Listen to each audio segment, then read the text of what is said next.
Sosok Jeanity Rike Ekawati STMM yang sebelumnya menjabat sebagai Camat Rantai Pao, Kabupaten Toraja Utara mengundurkan diri dari jabatannya pada tanggal 13 Desember 2023 lalu.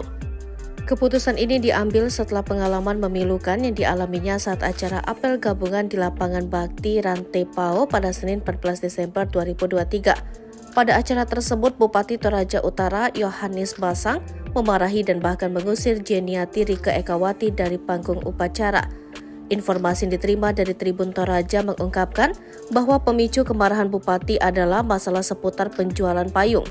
Salah satu kepala seksi di jajaran Pemkab Toraja Utara, JG, menjelaskan bahwa saat apel gabungan, Bupati meminta penjelasan dari Camat Rantai Pao terkait progres penjualan payung untuk dana Natal Pemkab Toraja Utara.